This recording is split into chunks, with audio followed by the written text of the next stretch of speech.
Good morning, Lucas. Good to see you. Hi, Morse family. If you're online, we want to say good morning to you as well. If you're in the auditorium, so good to see you. Welcome to Valley and Mountain. I've got a river of life flowing out of me. It makes the lame to walk and the blind to see. Open prison doors, set the captives free. I've got a river of life flowing out of me. I've got a river of life flowing out of me. Makes the lame to walk and the blind to see. Opens prison doors, sets the captives free. I've got a river of life flowing out of me. Spring up a well within my soul. Spring up a well and make me whole. Spring up a well and give to me that life abundant. Let's sing that again. Spring up a well within my soul. Spring up a well and make me whole. Spring up a well and give to me that life abundantly. I've got a river of life flowing out of me. It makes the lame to walk and the blind to see. Opens prison doors, sets the captives free. I've got a river of life flowing out of me. Sing it again. I've got a river of life flowing out of me. It makes the lame to walk and the blind to see. It opens prison doors, sets the captives free. I've got a river of life flowing out of me. Spring up a well within my soul. Spring up a well and make me whole. Spring up a well and give to me that life abundantly. Spring up a well within my soul. Spring up a well and make me whole. Spring up a well and give to me that life abundantly. One more time, sing. I've got a river of life flowing out of me. It makes the lame to walk and the blind to see. Opens prison doors, sets the captives free. I've got a river of life flowing out of me. Good morning, good morning. So happy to see you. I just want to say my name is Mercedes. My pronouns are she and her. I'm happy to be here.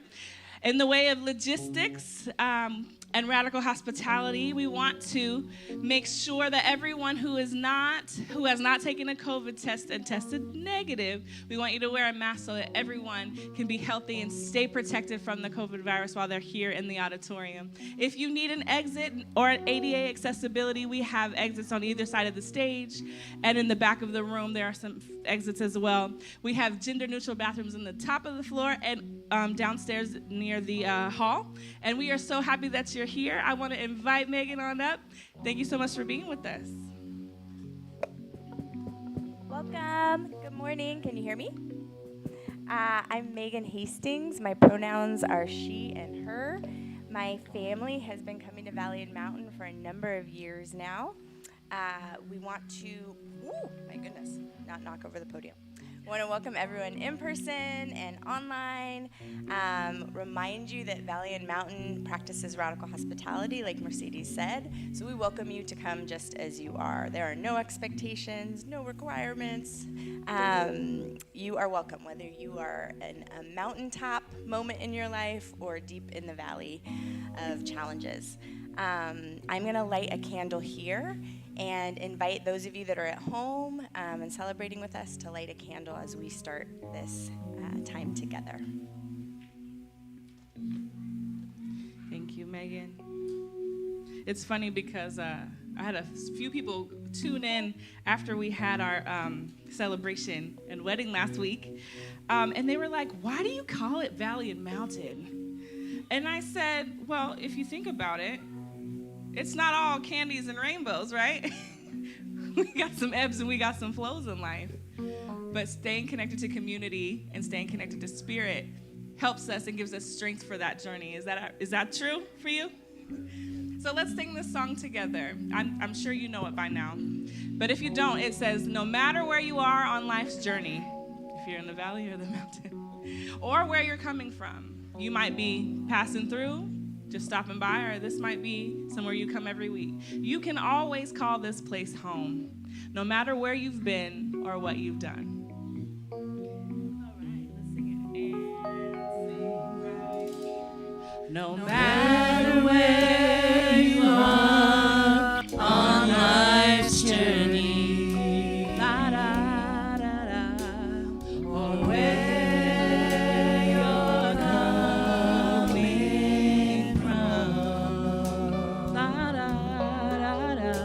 you can always call this place home.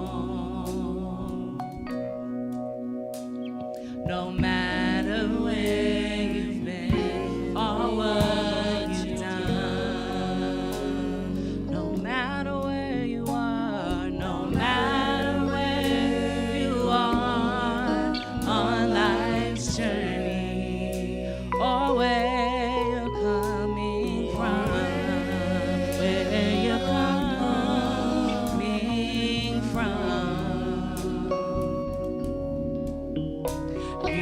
always call this place home. No matter where you've been or what you've done. Let's turn it around. No matter where you've been, no matter where you've been or what you've done, you can always call this home. No matter where you've been or what you've done. One more time, sing it loud. No matter where you've been or what you've done. Welcome home.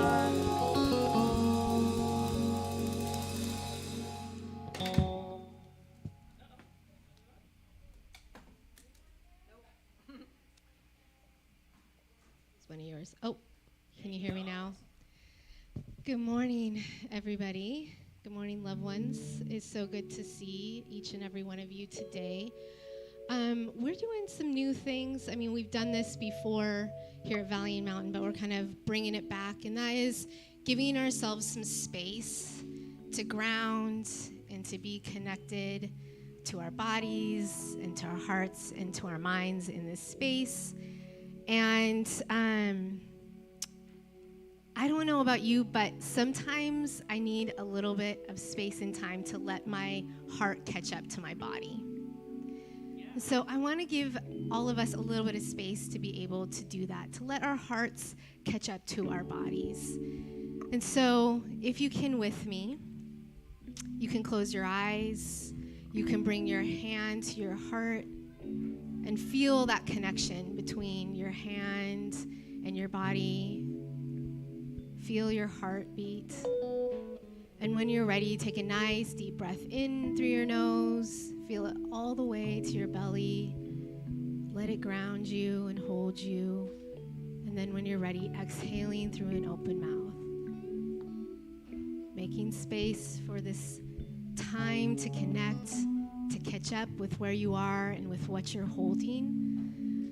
And another nice deep breath in through your nose, all the way down to your belly. Fill it full and then hold.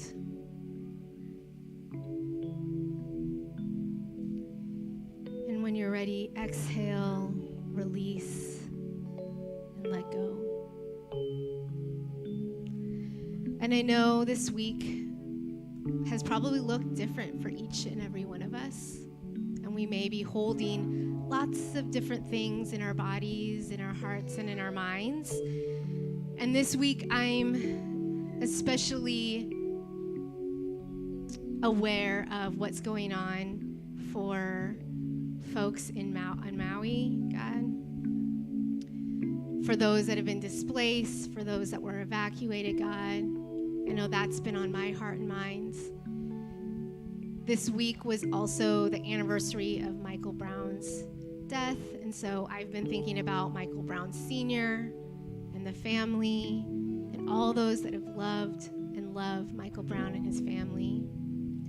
And so I want to give a little bit of space as we ground, as we let ourselves catch up, our hearts catch up with our bodies, and notice what we're holding. If there is a name, if there is a circumstance on your heart, I want to just give space to just call out that name. I'm going to lift those names up together.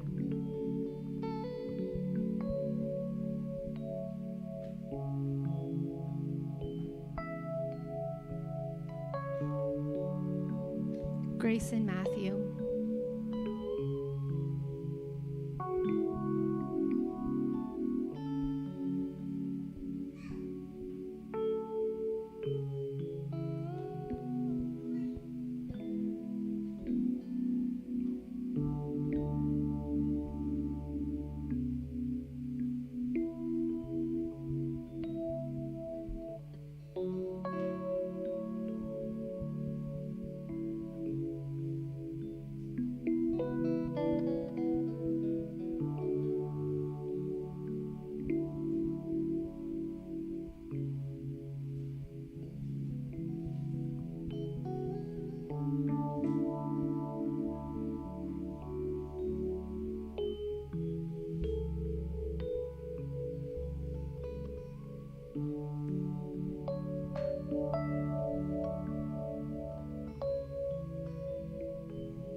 When you feel a loved one coming to your heart, to your mind, feel free to just name that person.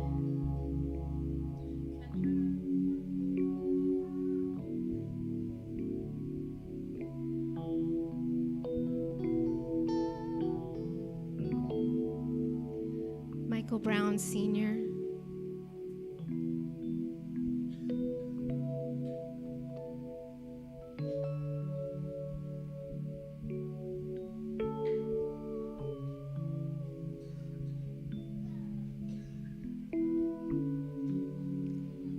Spirit, for those names that are spoken and unspoken, we lift them to you today. We give you thanks for life. We give you thanks for your Spirit that holds all of us in all seasons.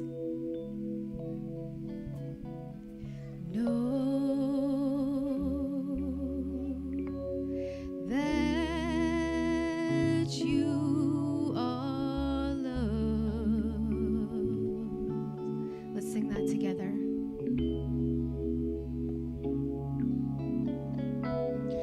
Know that you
Dr. Deanza.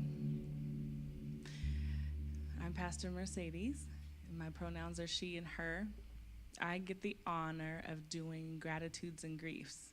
I'm calling it gratitudes and griefs because I saw it in our new program as such. And so Summer's been working on getting some materials for our hands, and I just saw that in there. I thought it was really cool. The way that we do this portion of our celebration is this is where we acknowledge and make space for the things that we're grateful for, the things that we're grieving or lamenting about, things that we might need to petition spirit and community for support around, and to celebrate when there's an answer or resolve or a resolution for the things that we send out into the atmosphere.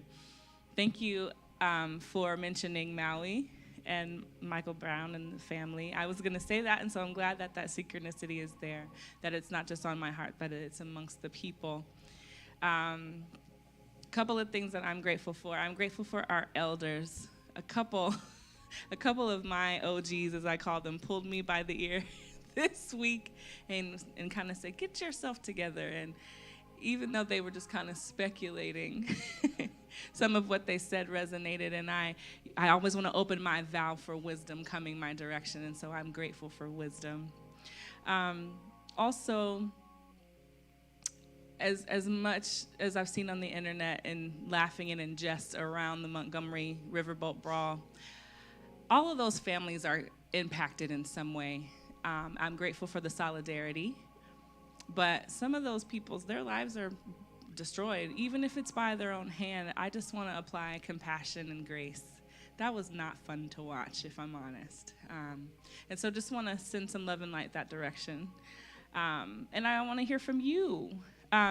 What might you say about your gratitudes, your griefs, your praise reports, and your prayer requests? You got one, Jesse? Yeah, I've been working with this one group through the Jazz Night School, which is it's in Hillman City, and we've been performing for incarcerated and formerly incarcerated youth in youth detention centers. And it's just kind of that experience, and then also coming here every Sunday has really reminded me of the power of music and kind of why I love it. You can get in your own head a lot when you are so close to something, and then you have the opportunity to give that to someone else, and you realize, oh wow, this is why you do it. So I'm super grateful. Otherwise, on Sundays I probably just wouldn't wake up until 11. This is a great way to wake up every morning. You are a gift, Jesse. Thank you. I just want to shout out Christine Scott online. You are on here consistently and interacting, and I just appreciate you. We want to send you some love. Thank you, Christine, for being with us. And then Dr. Laura Ellen McKinney, I got a chance to sit with her this week, and so I just want to say good morning to you, Dr. Laura Ellen, if you're on there. We love you. Anybody else want to share out in the auditorium? I'll give, you're so sweet. Thank you.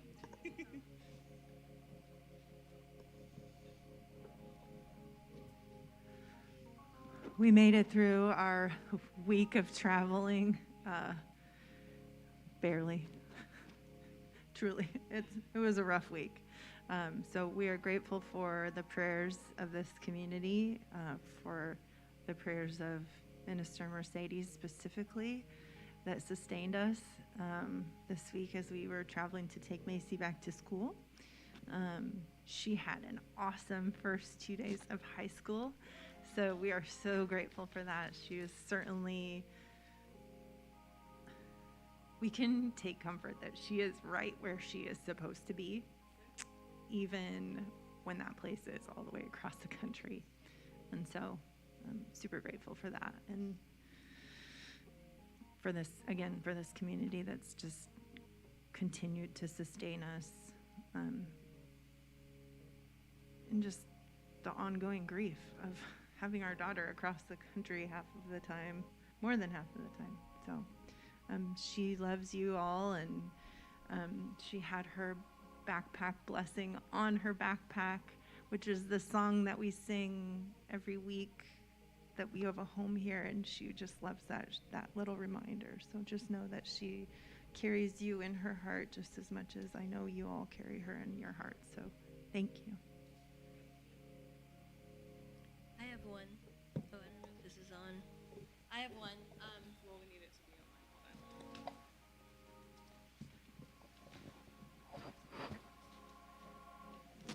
Mine is for all communities, our community here, and the community I'm working with now through Public Works and Seattle Rep.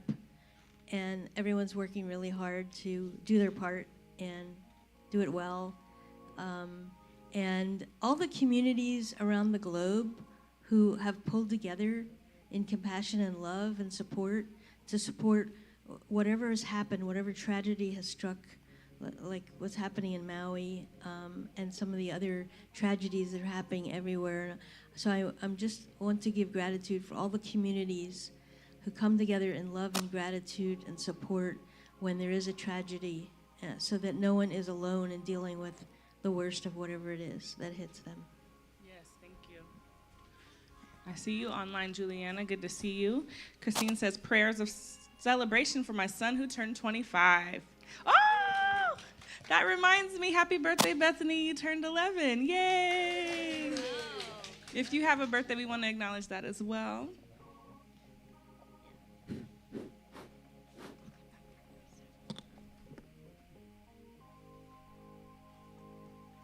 I'm just feeling grateful I get to celebrate a birthday of my best friend of 27 years today.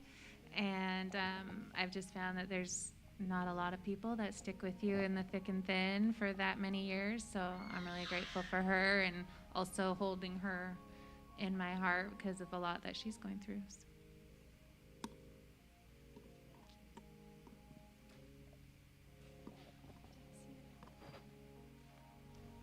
I have two. One is just the increased ability to travel means that we've seen more friends this summer from far away, that we just had dear friends staying with us from the East Coast. And then I'm also grateful that on Thursday, Lucas turns 14, and he'll be celebrating his birthday. So.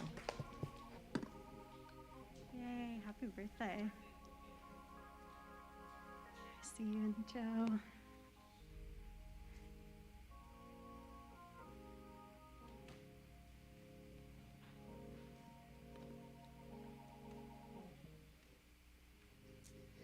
Emily is having some intense noise sensitivity and dizziness from her chronic illness, so I'm asking that folks pray for Emily as she's going through a hard health challenges and spiritual challenges. And also, I got a job at the King County Regional Homelessness Authority, which I'm really excited about, making sure that the government and nonprofits work together and properly execute their contracts together.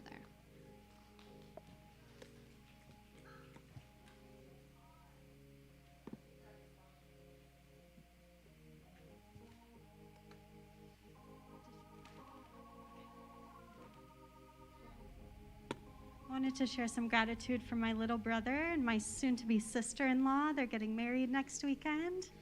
And also ask for some prayers. I will be one of the camp counselors at a summer camp for UMC, Camp Indianola, this week. I'm heading out after service. So please share your prayers and safe travels for not just myself and the other leaders and volunteers, but also for the just under 40 third to sixth graders that'll be joining us. So it's going to be a great week of archery and crafting and kayaking and all the works. So I'm really excited for it. And some of our youth from Valley and Mountain are going to be there. So thank you for cultivating a community where we can go adventure and spend time with the earth and in the woods and in cabins together too. Does anybody else want to share gratitudes? Any kids? Roscoe, do you want to say anything in the microphone?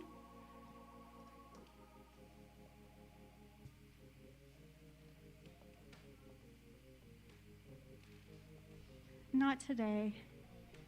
I'm grateful for Roscoe. What about you, Leo? Want to share anything? Oh, he's busy. All right, I'm going to bring the mic back up to you, Mercedes.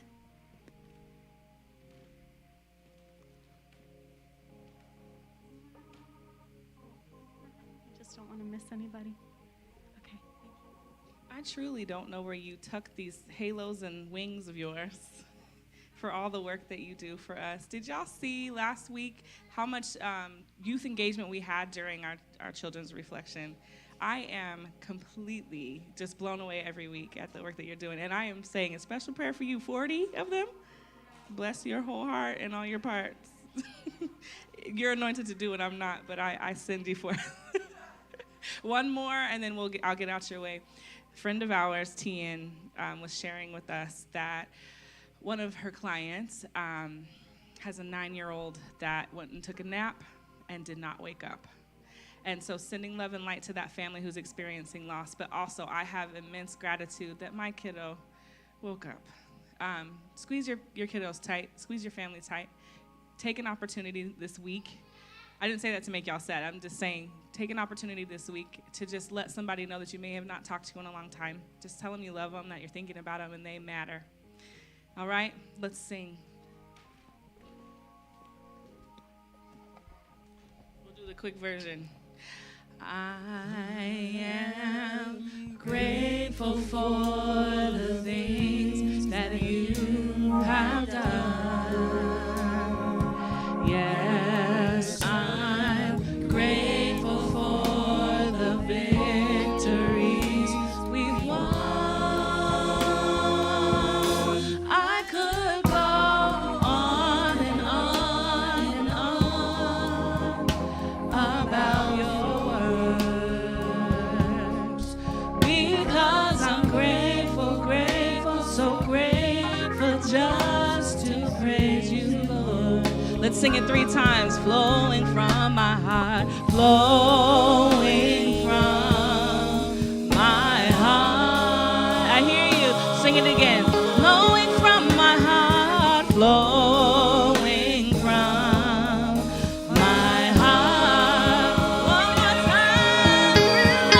Sing it. Flowing from my heart is gratefulness.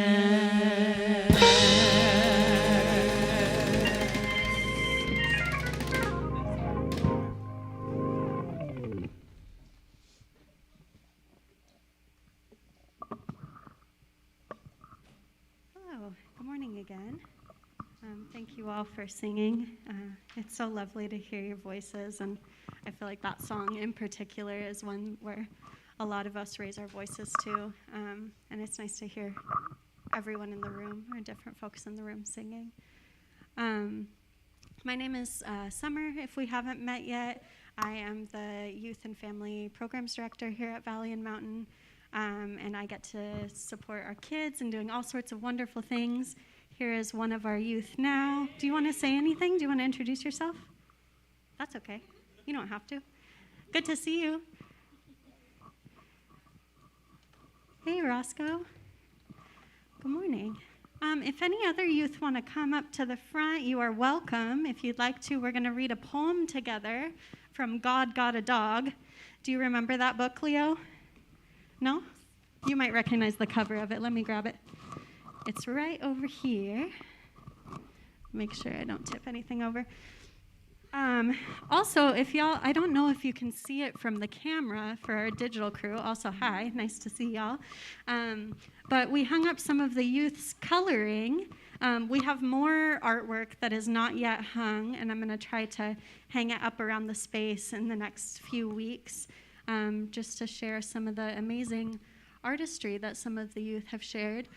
Youth and kids, if you see your artwork up there and you haven't signed it yet, and you would like to, we always love to know where our artwork is coming from, and it's nice to be able to thank you, each of you artists, for the work you do. So if your name's not on your coloring and your artwork, you can make your signature on there.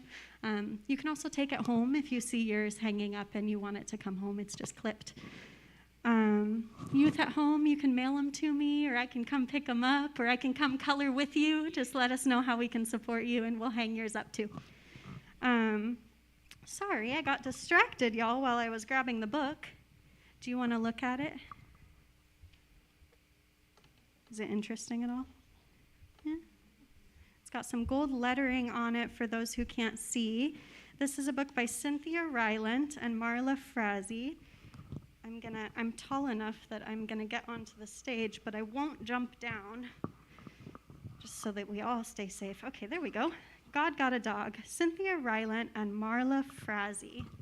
Do y'all remember this book from last year, folks who were here?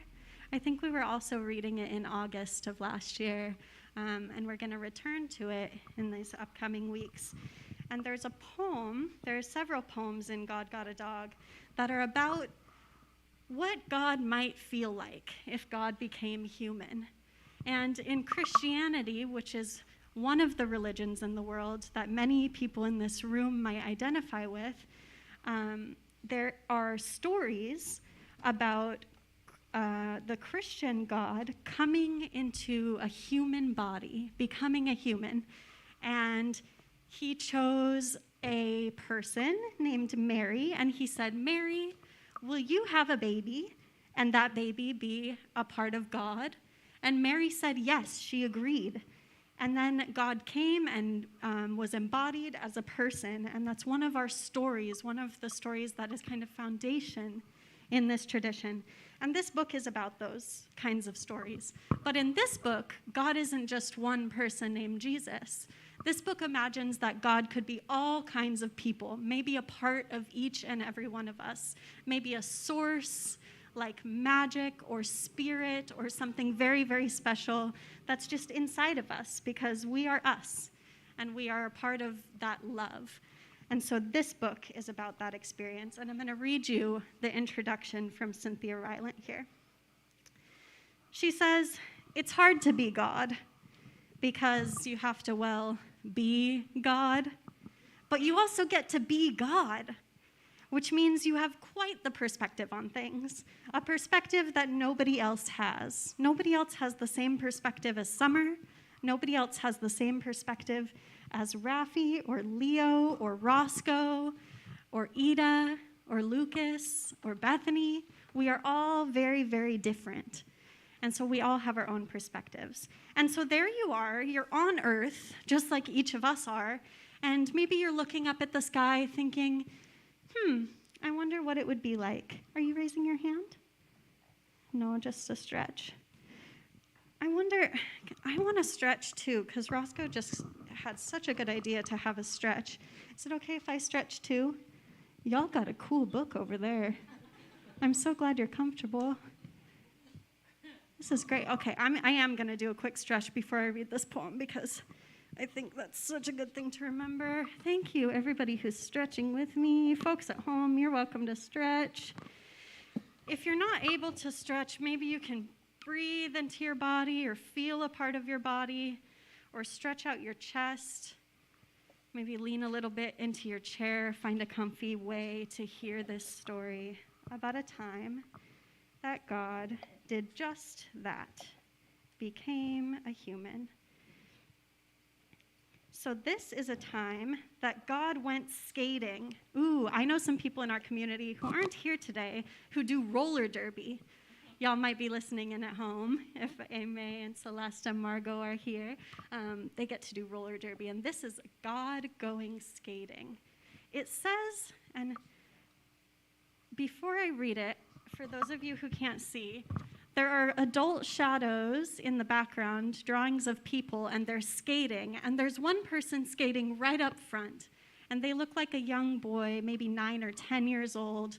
And they have soft, straight hair that's kind of flowing out from the top of their head. What else do you see in that picture? Do you want to describe it? The superhero was walking. The superhero is walking.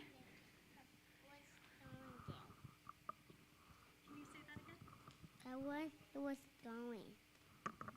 Because they're going? Where are they going, do you think? I I don't know. Let's read it together. So it says, God went skating, and God loved it. He wasn't very good at it. He fell like 20 times. Has anybody ever fallen down while they were trying something new? Me too. But God always bounces back. Cool, said God as he whooshed past all the older ladies. He felt invincible, Actually, he knew he was invincible, but he didn't always feel that way, not every day. God made some other friends on skates, and God thought they were way cool too, and he was very proud of his friends.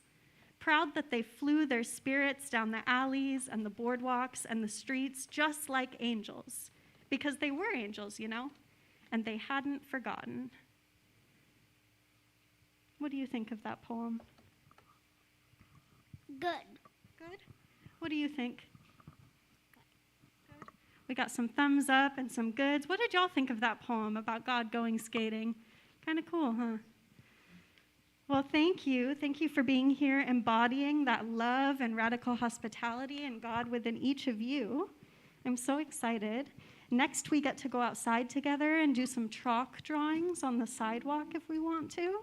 And if you don't want to do chalk drawings on the sidewalk, you can stay inside. We have some coloring in the back.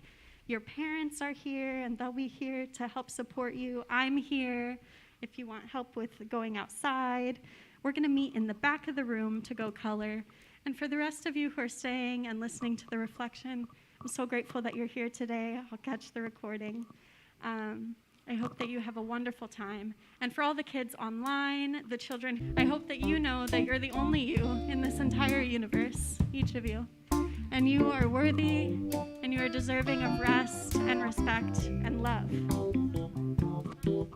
There's Mara. Yes, let's go say hello to Mara on our way out, and then we'll go color together. Thank you. If you want to sing us out in peace, the words to this song are easy. We're going to sing peace, salam, shalom. Peace, salam, shalom. Peace, salam, shalom. Peace, salam, shalom. Peace, salam, shalom. Peace, salam, shalom. Peace, salam, shalom.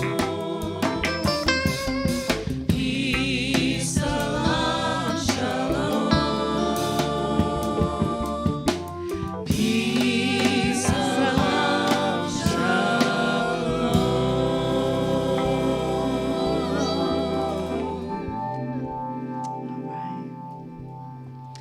And as the singers head on down, I'm going to ask our liturgist to come and do our sacred text.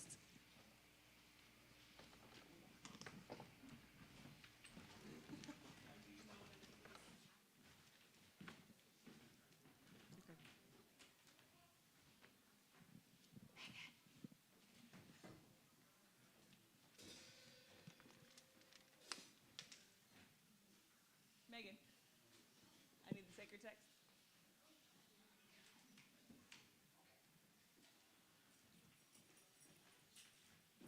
And Megan, before you read the Bible, anybody got jumper cables? I do. Who got? Can anybody get me pull them out for me? All righty, that's all.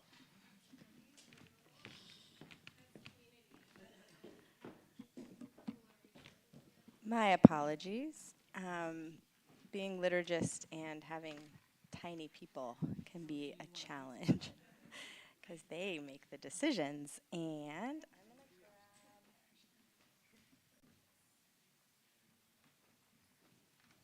So we typically use a different translation, but I'm going to use this King James because my internet is not pulling up.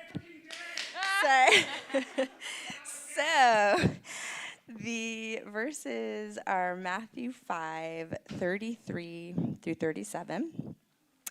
Again, ye have heard that it hath been said by them of old time, thou shalt not forswear thyself, but shalt perform unto the Lord thine oaths.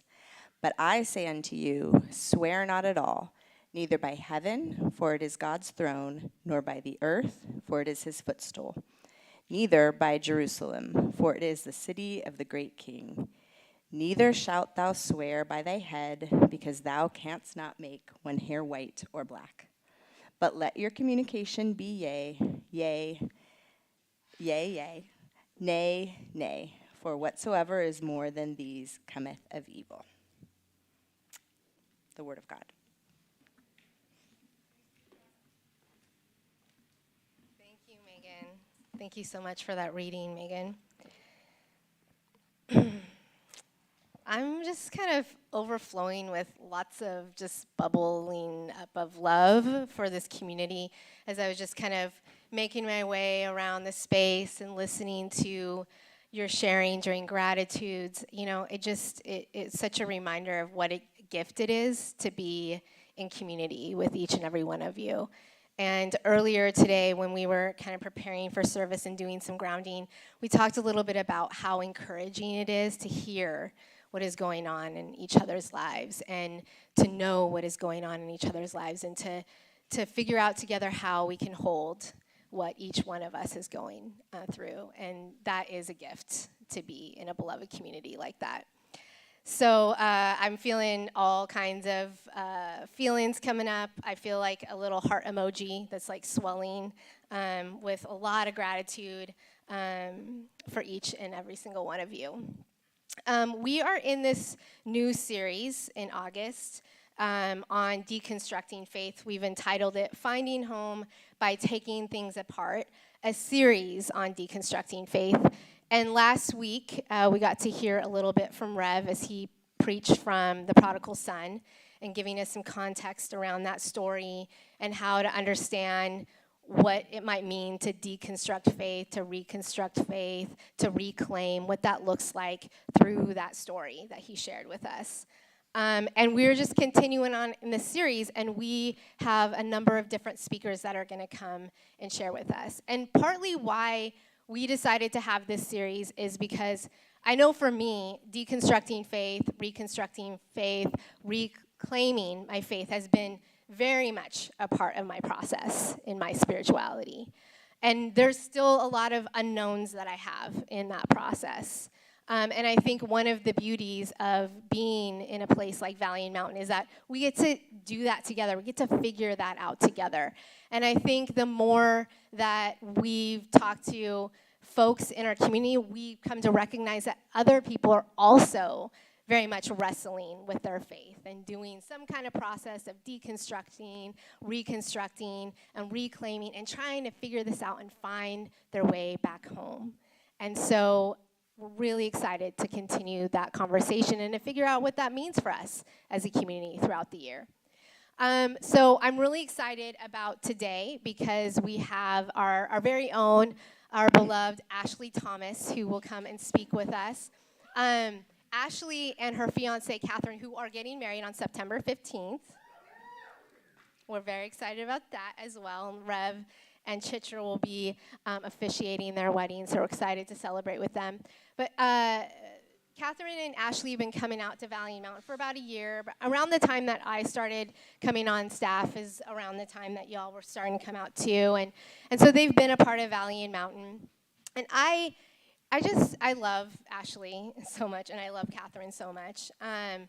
I had the privilege of meeting Ashlee at Tim and Chitra's house. And Tim and Chitra are also folks that come to Valiant Mountain. They are out of the country right now. Tim is on the board. And they do this thing every Monday called Community Meals.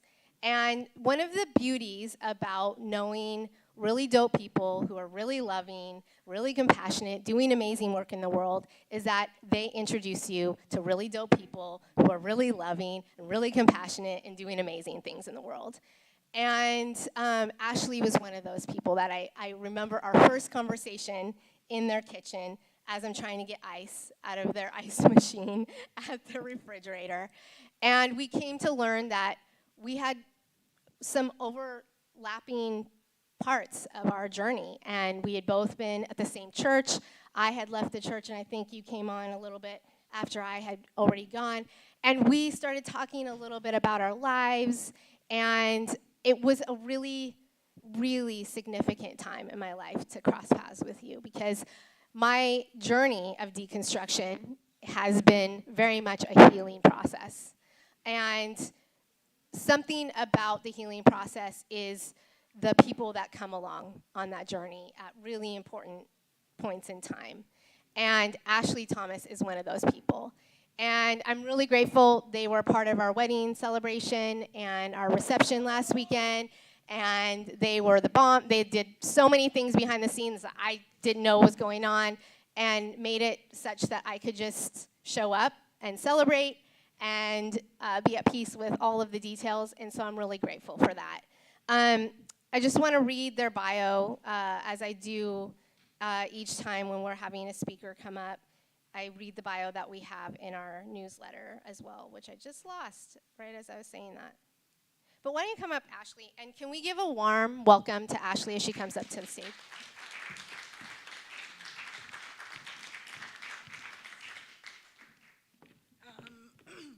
It's been a long time since I was on a stage talking to people, so bear with me.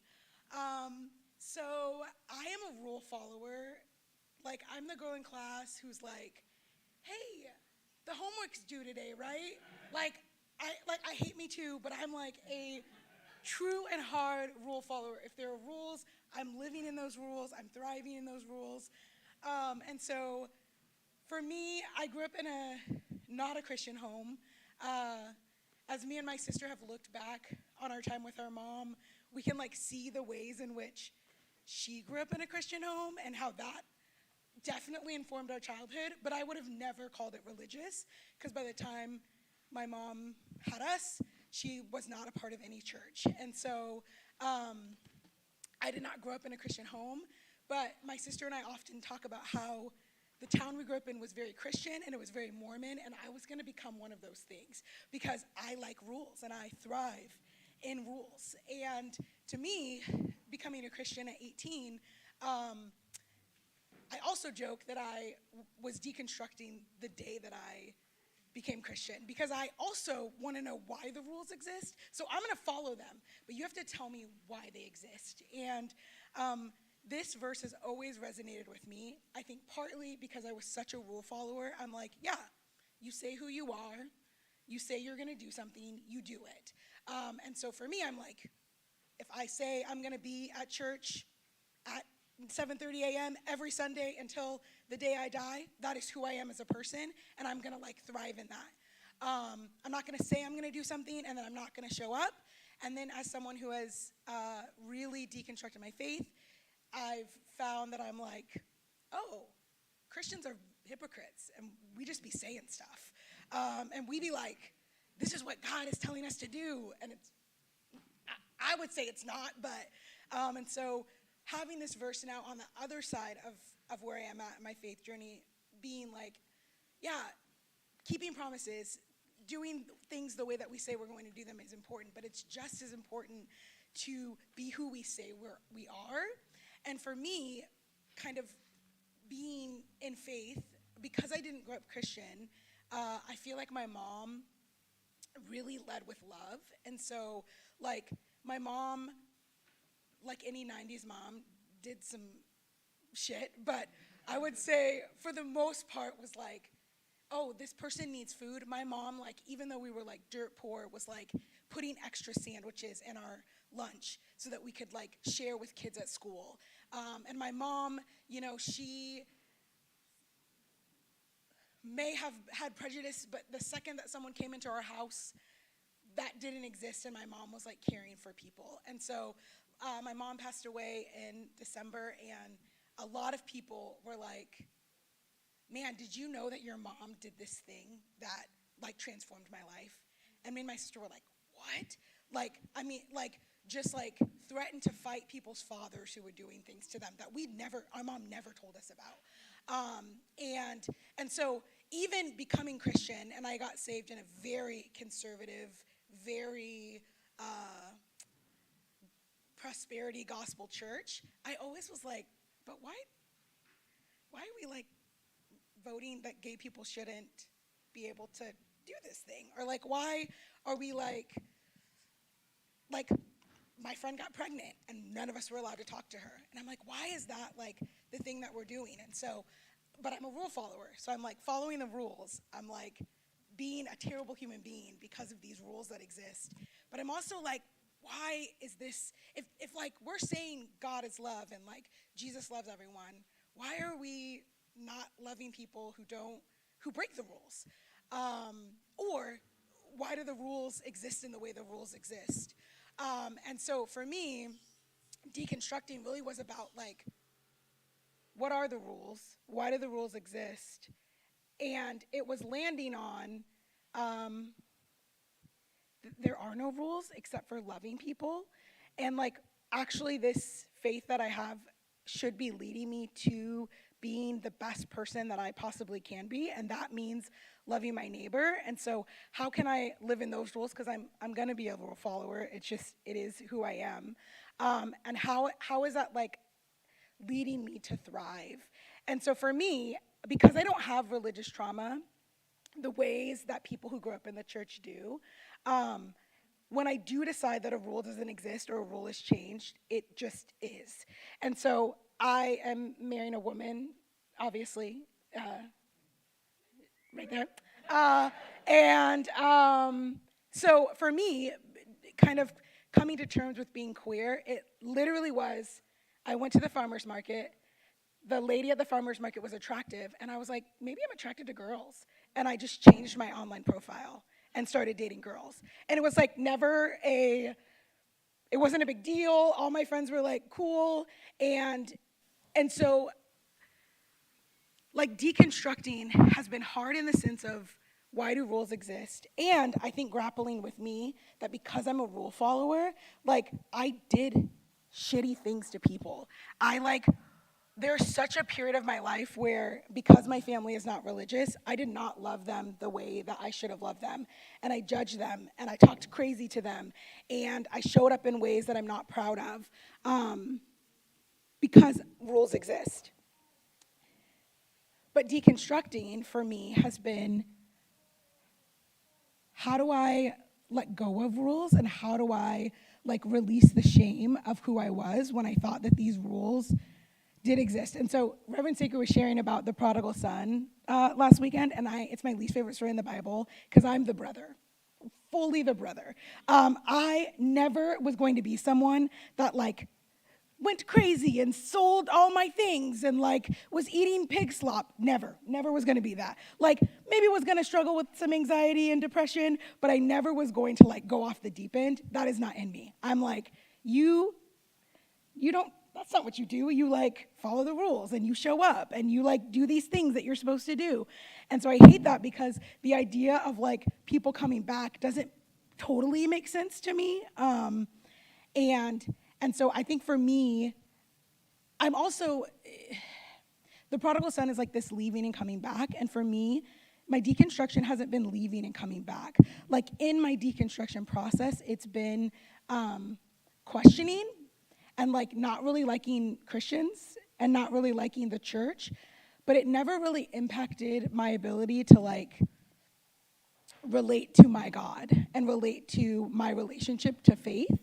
And I know that is like not everyone's journey. And I think sometimes, and I'm in like a lot of deconstruction spaces. I have a lot of really close friends who are like doing like real, what I would consider real deconstruction work. And I feel like sometimes there's not a place in the story for people like me. I think because people have experienced such trauma in the church from childhood until now, that I am someone that wants to create a lot of space for those people. And for me, I definitely have church trauma. Like I like get told like once a week that I'm gonna go to hell because I'm marrying a girl. But it just doesn't look the same ways. And so I think for me, my deconstruction story has also been, how am I creating space for myself? And how am I creating space for others? And Danza is, like, I feel similarly when we met and we started to talk about our deconstruction. For me, I also, at the time, had been going to a church that, by all ways you would say is a deconstruction church, is a church that, like, creates space for people. but I think it still had those same rules. They had the rules of like, you can't have your boundaries, and you have to show up a particular way, and your faith can be your own, but it still needs to hold these like very particular tenets. And so, like, as I think about this verse and I think about the ways that we like say who we say we are, I think that is the thing that Jesus, not to use Jesus language because I know people are like weird about that, but cause Christianity is like weird and I hate it, but also like I do like Jesus. It's complicated for me.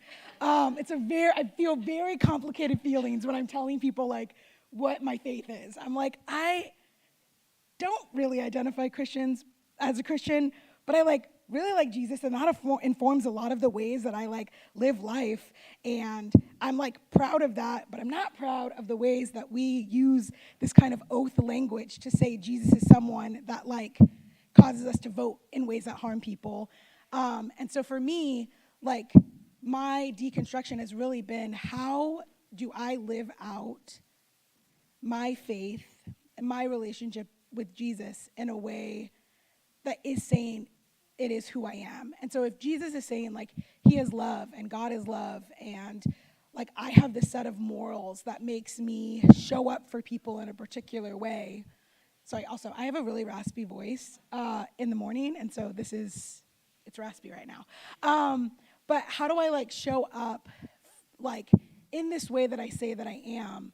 And I think for someone like me who holds true to rules, like you vote in a particular way, you say people should live in a particular way. How do I live out my faith without clinging to these rules that exist? And for me and my faith journey, that has been very difficult because I do think it's all crap. Like I think this like, you cannot love who you love. You cannot be who you say you are. I don't agree with those things. But deconstructing for me has been, how do I like say who I am, which is someone who does have a relationship with Jesus? How do I like be confident and use my words to say that, but also in my actions? And I think for me that has been like, what is the most loving thing? And so when I'm thinking about voting, or when I'm thinking about what protest am I going to show up to, or how am I going to show up for my friends or my community, how do I do the most loving thing? And I think it is a set of rules that I follow, so I still am who I am, which is a rule follower. But I think that it creates this space where I'm not holding to this Bible that I think has caused a lot of harm to people and continues to cause a lot of harm to people. And for me, it really is about relationship. And I think that is even hard because I think that is even used in a way that causes harm. And so I think for me, and especially being with people who have, like I have friends who are in the deconstruction space who are like about as atheists. Like my really good friend, we just were on a podcast together, and she said for her to believe in God, unicorns would need to fly into her room, speak to her, and tell her God exists and there is a heaven. And I was like, I feel that deeply. I get where you're coming from in that, and her story and where she is. And for me, I'm like, how do I be true to who I am while still understanding the ways that she has been hurt in the church, she has been hurt by religion, and how do I follow a set of rules for my life without putting those rules on someone else? And I think for me, when I think about this verse, that is really what it's saying. It's saying you're saying who you are. You're saying your yes is yes and your no is no. And don't subscribe that to other people. Don't put that on people who don't want to hold the same truths and oaths and yeses and nos as you. And I think for me, as someone who loves structure and thrives in that, I think learning in my deconstruction that my way of being is not someone else's way of being. And I think about Deanza, and Deanza tends to be a little more witchy than I ever could be because of the way that I was raised. And that's like the Christian element that was not Christian, but was Christian, that my mom like never let us do magic. And I never like really understood why we weren't allowed to do magic. And then when I like started deconstructing my faith, I was like, oh, I guess that's like a weird Christian thing that people experienced, but I also experienced, but my mom never said it was because of any kind of religion. And so I think for me, I still like, when something is like magic, I'm still like, oh, and I have to like address what is inside of me that like is stressed out by that or doesn't understand that. And so I think it's like, how can I say the way that Deanza lives out her faith and walks her faith in the rules and the not rules that she has created with her God, how is that like the best thing for her to thrive in? And for me and my faith and how I relate to my God and the rules that I have created and the not rules that I have, how can I do that in a way that I thrive?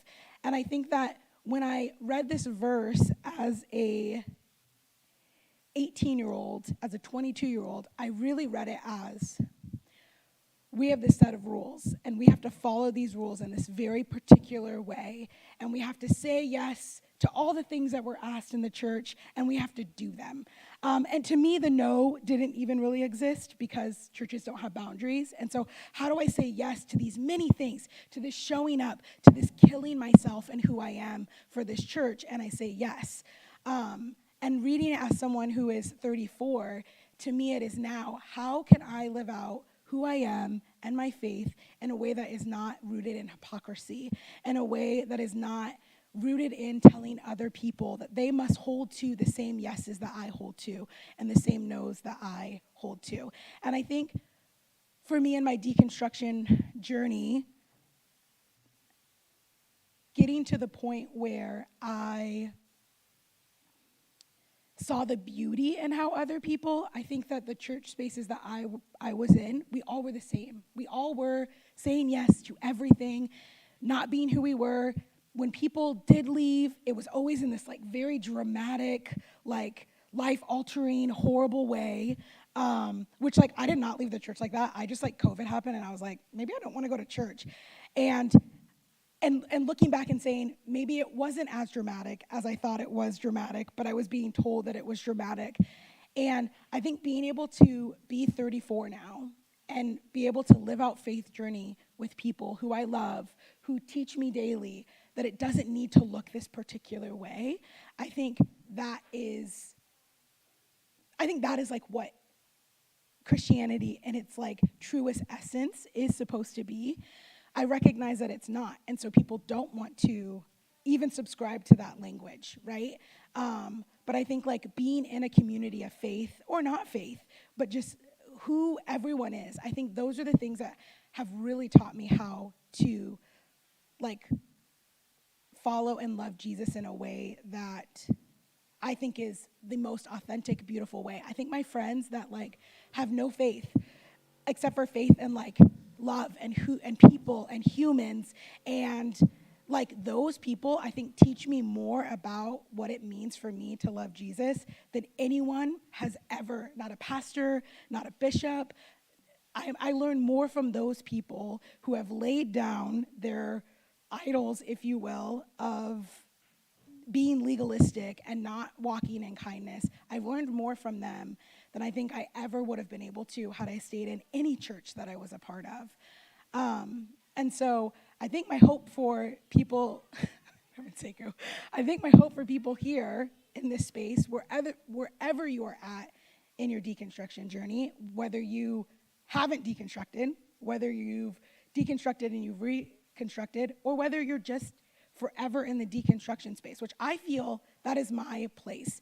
I don't know that I will ever be at a place where I've like reconstructed this beautiful faith that I don't think about all of the negative things. I think I will always be someone who critiques. I think I will always be someone who questions. I think I will always be someone who sees and recognizes the harm and the gross. I think I will always be that person. But wherever you are at on this spectrum, that I think ebbs and flows for every person.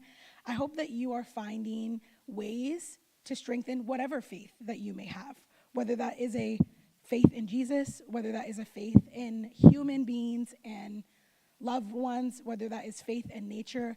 I hope that you are able to find ways to connect with faith in God, whatever that may look like for you.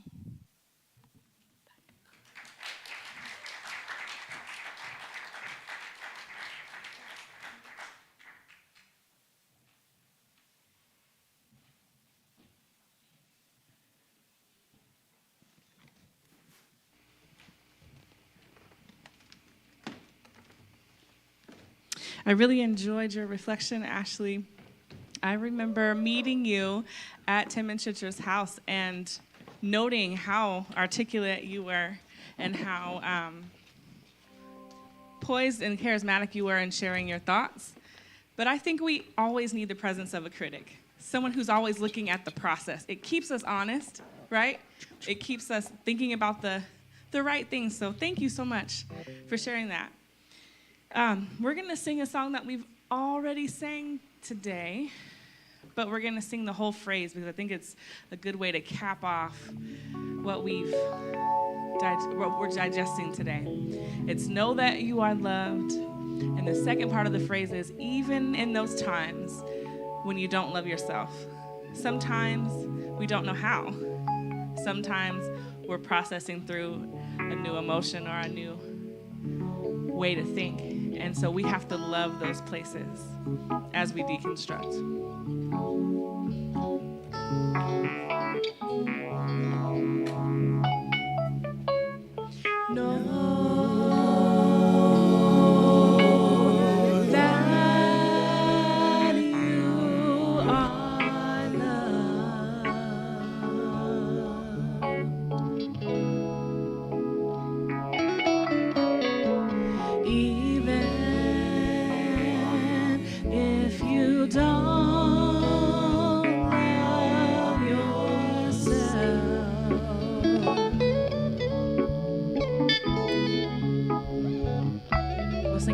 Times. Know that you are loved.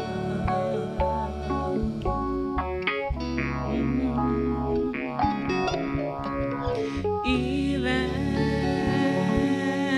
if you don't love yourself. Sing it one more time. La, da, da, da, da. Know that you are loved.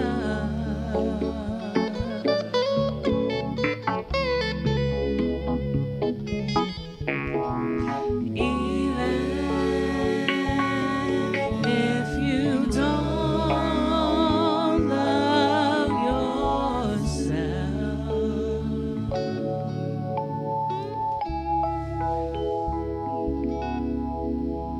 I encourage you to just take that love and apply it to those places that need the balm, that need the healing.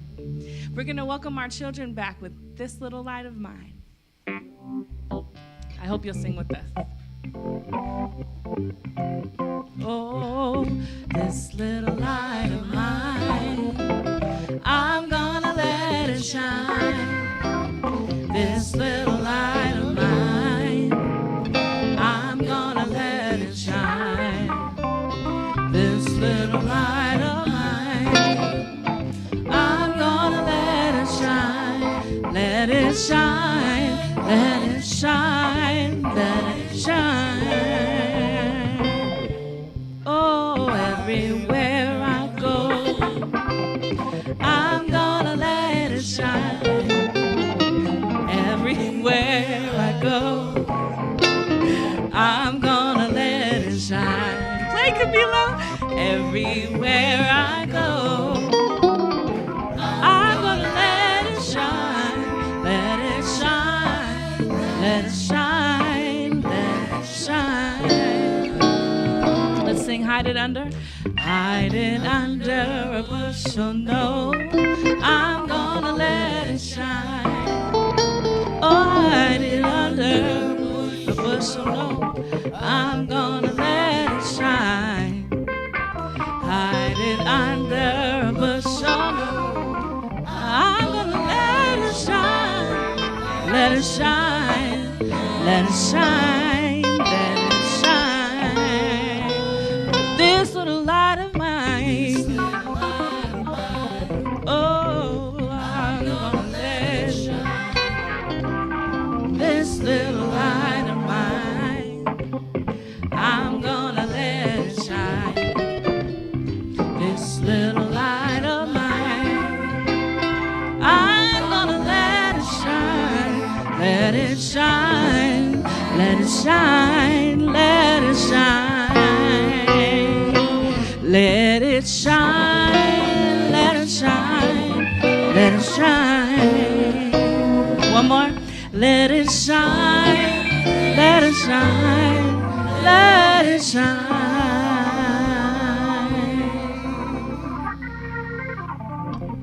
All right. Is this one working? It is, okay. So as we say each week, Valiant Mountain is a community of co-creators, not a group of spectators or consumers. So we pull our resources together so that we can do much more than what we could do apart. So at this time, we are welcoming you to make an offering or a pledge to give monthly or annually. So we have offering baskets at the front. You can give online. There is a link in the digital bulletin. And then you can also text if you want to give something extra if you're a monthly pledging member. If this has begun to feel like a spiritual home and you'd like to becoming a pledging member, you can sign up via that link as well. One of the reasons we do that is because we feel like Valiant Mountain, we trust Valiant Mountain with our resources, and we don't always know how to make the biggest impact in our community. We certainly have limited bandwidth right now, so we contribute so that we can put our funds to use in a way that supports this community space. And also the Community Support Fund, which is a mutual aid fund where funds that aren't used for church operations and whatnot are actually put out into the community when there are emergencies, people need rent assistance, food assistance, childcare assistance. Of course, if this is your first time, your presence is enough, no expectations, but let's just take a pause for a moment to think about what we can contribute and gratitude for being in a place where we have access to give. There's this song that I heard that goes with these chords, and I think that it's really appropriate while you're giving.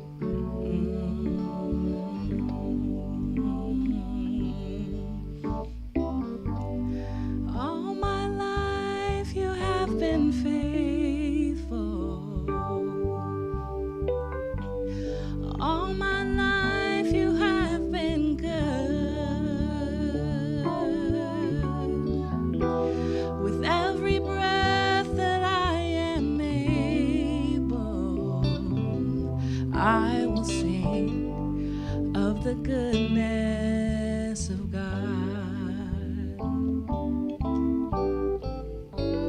Okay, so I'd like to ask you to join me in our offering prayer, also in the bulletin. Wellspring of life, help us to use our offerings to make peace in our community. Set us free from fear, hoarding, and hostility, and renew in us the desire to become open-handed and open-hearted. Teach us to know what is enough so that all may not just survive, but thrive.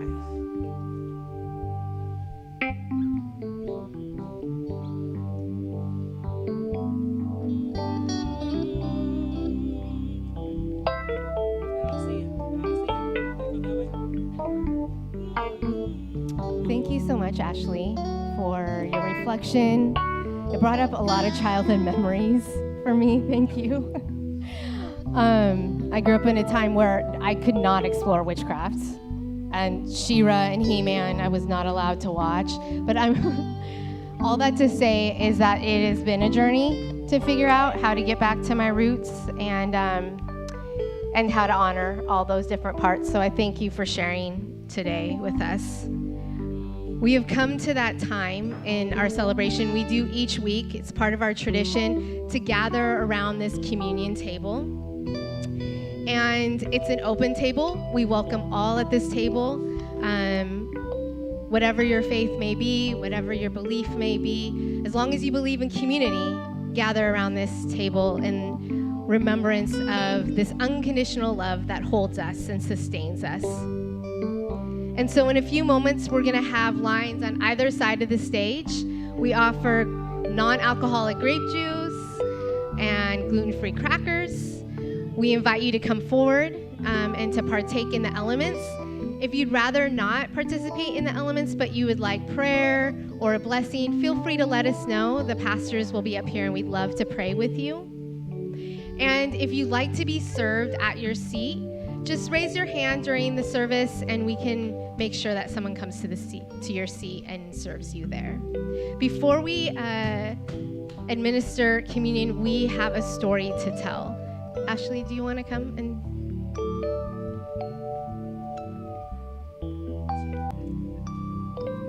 Long, long ago, Jesus arrived outside Jerusalem. The occupied people of the land went outside to greet him. And together, they defied the emperor through the art of revolutionary street theater.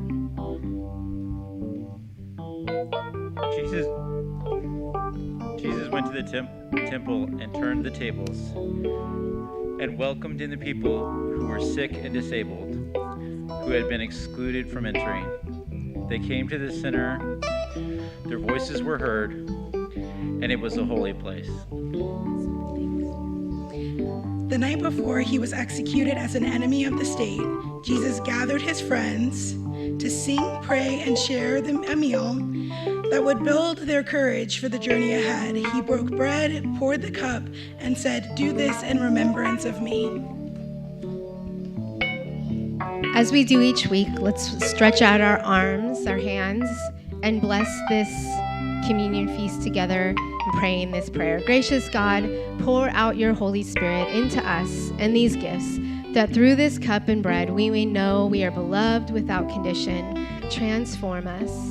Make us one body with you and with one another. Amen.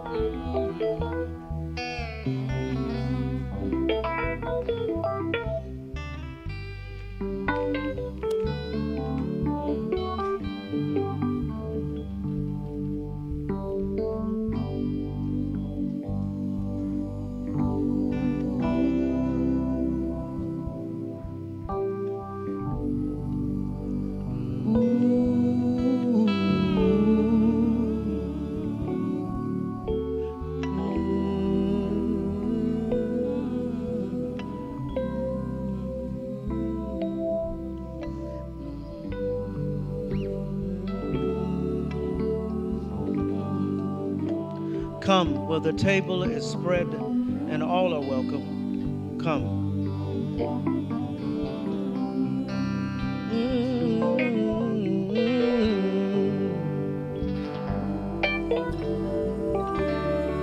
And I will.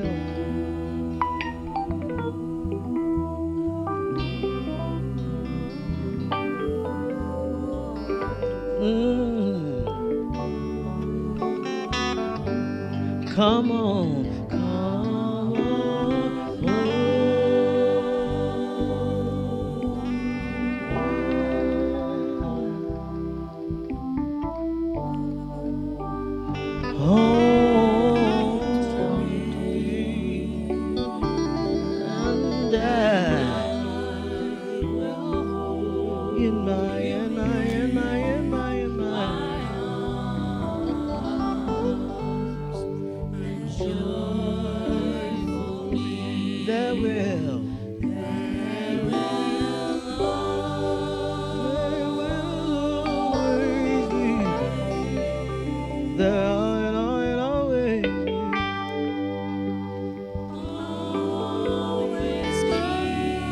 a place for you at my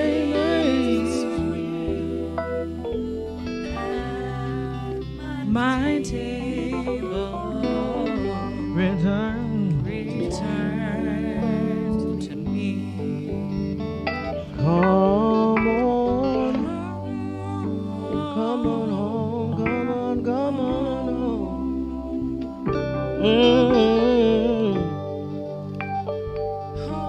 Home to me, And I will always, and I will hold you in my arms and joyfully. There will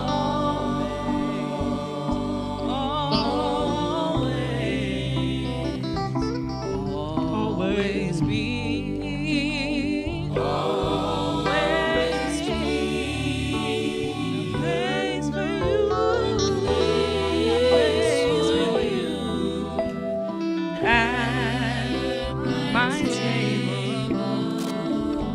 return. There will always, always,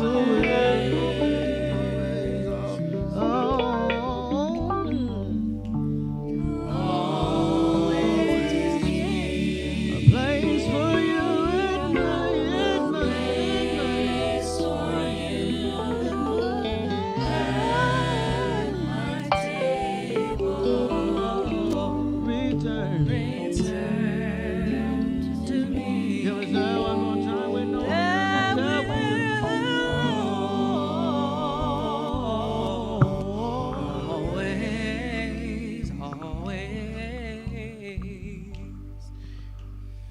Always, always be a place for you, a place for you at my table. return. Return to me. Amen. Amen. Thank you, everyone, for being a part of this celebration today. We're so grateful for our musicians and our tech team and all of our volunteers that helped us set up. We're grateful for Ashlee for being here with us and sharing her reflection. And we just have a few announcements to share. One of the things is we have some new bulletins that were made by Mick Summer, and you can find that out on the greeting desk, and it has all our songs and our prayers and lots of information about how you can get connected with us here at Valley Mountain. For those of you who are new to Valley Mountain today, we're so grateful that you're here with us. Welcome. And we hope that you find, you stick around, actually. We're going to be going out and having some refreshments together, so stick around and get to know each other. Do you want to share that? Yeah. There's first, I just want to say thank you all who all came out, Dr. Spalding and I's, Dr. Sekou's and I's wedding reception. So thank you all for coming out. I have to get used to the sound of that myself. And again, welcome to the newcomers. I think Diane, did I say that right? This is Diana's third day in Seattle. And so I'm an old black man from the South. So if I find out you need something and you don't tell us, I'm going to fuss at you. So make sure you get a chance to know folks. And then my friend from France, and tell me your name again. Chat and Katie this is their first time here, and so welcome. Thank you all for coming. Downstairs, Seattle South, Seattle Emerald had their 9th birthday party yesterday, and there is 4 trays of catered Indian food downstairs that was not open, that's been in the refrigerator. So Mother Henry, Chad Henry.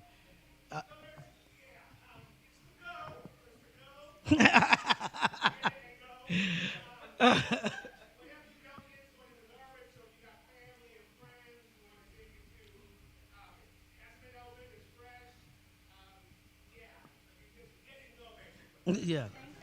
So that mean you ain't got to go home, but you got to get out of here. Yeah.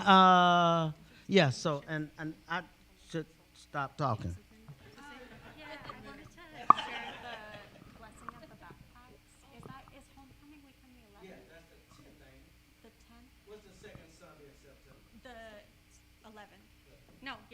You're right.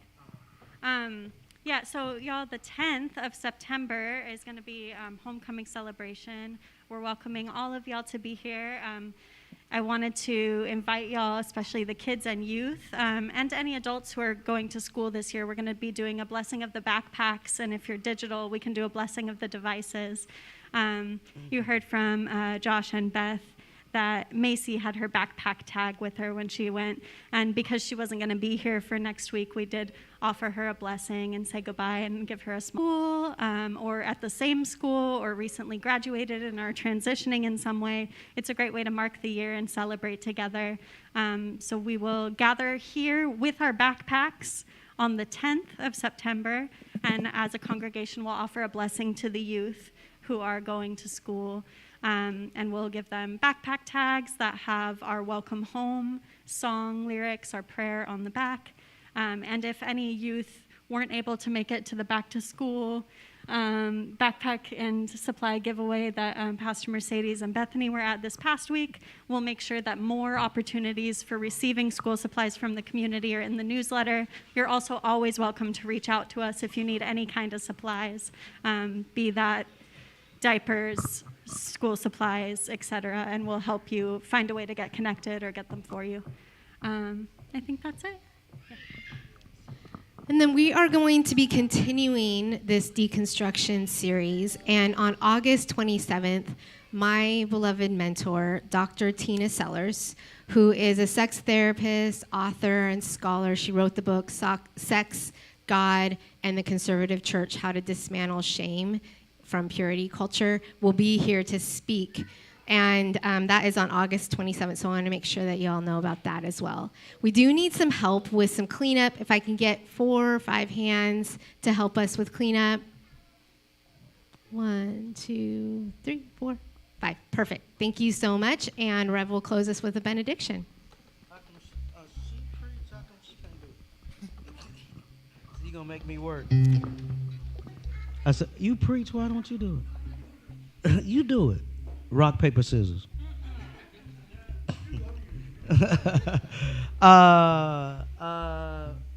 May the Lord watch between me and thee while we're absent one from another. See you next week, Lord willing, and the creek don't rise. Oh, freedom. Oh, freedom. Oh, freedom over me, over me.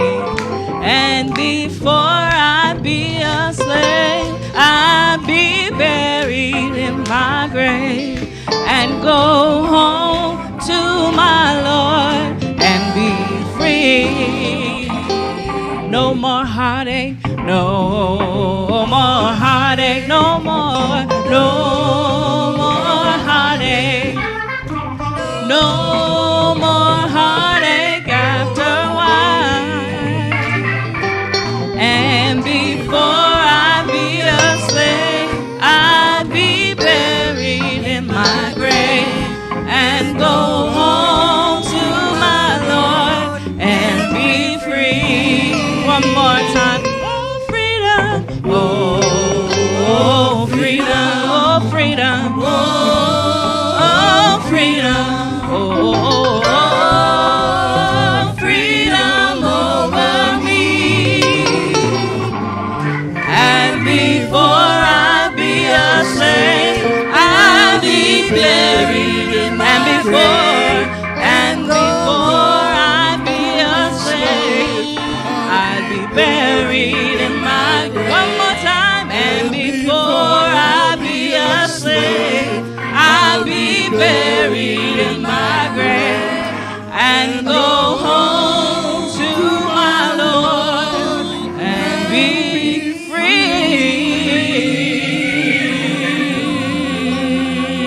We'll see you next week. Tell some you love them. Tell somebody you love them. And share this YouTube link out to somebody who needs it. Bye.